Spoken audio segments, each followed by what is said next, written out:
Fala pessoal, tudo bem? Ué, não tá me entendendo? Fica aqui mais um pouquinho que eu já vou te explicar.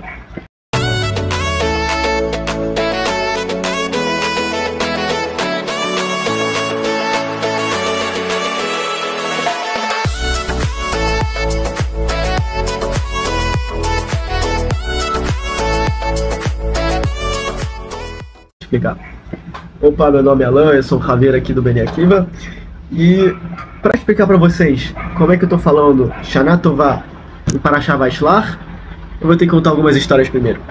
E a primeira é a seguinte: para quem não sabe, o Maggid Mesrit foi o sucessor do Baal Shem Tov.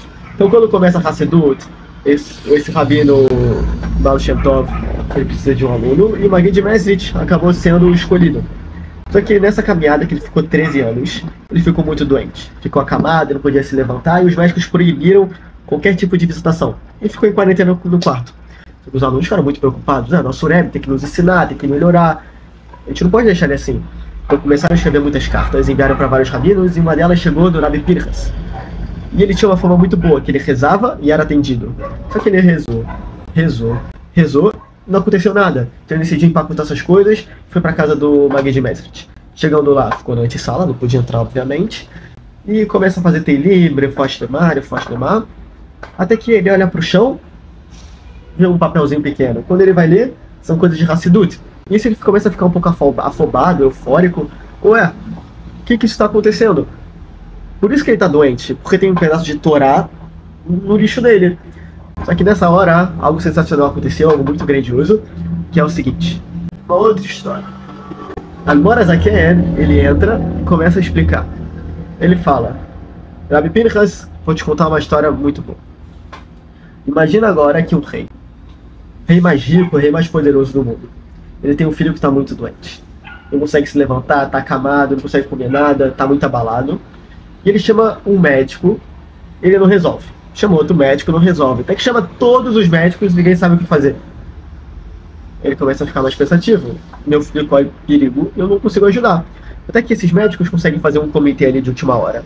E um brainstorm surge que se eles pegarem a coroa do rei e forem na joia mais preciosa, triturarem ela e derem uma mínima gotinha pro filho, ele vai melhorar.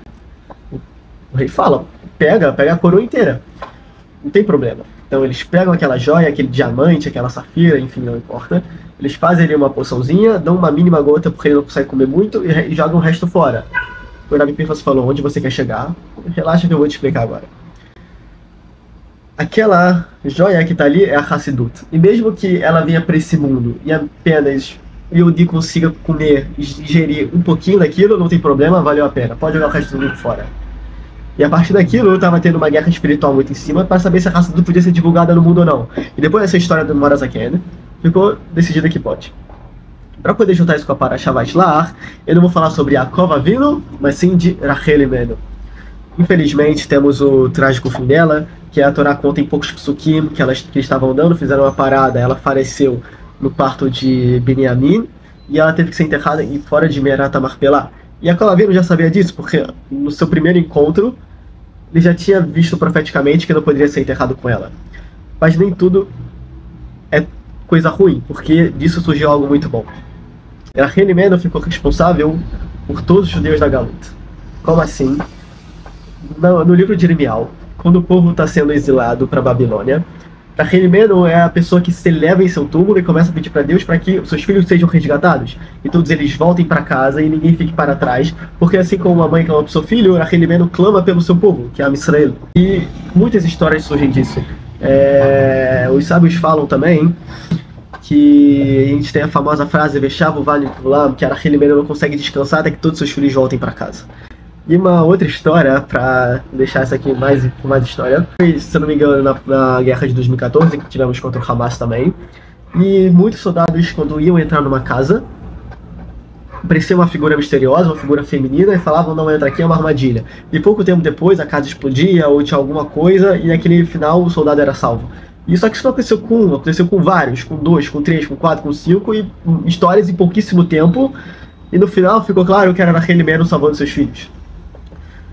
E algo muito interessante, também falando sobre ela, que essa característica de choro, de chorar pelos seus filhos, não era algo que estava sendo muito atribuído para ela. Era muito atribuído a Leá, que ela chorava porque ela achava que ia se casar com Esaú.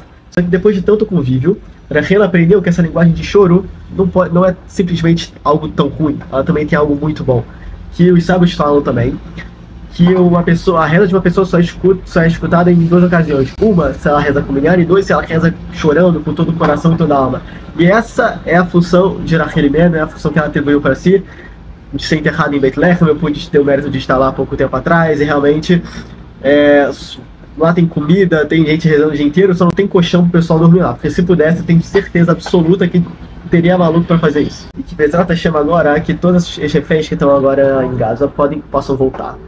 E esse mérito seja atribuído a Rachel Imenu, que ela não descansa enquanto seus filhos não estiverem 100% seguros.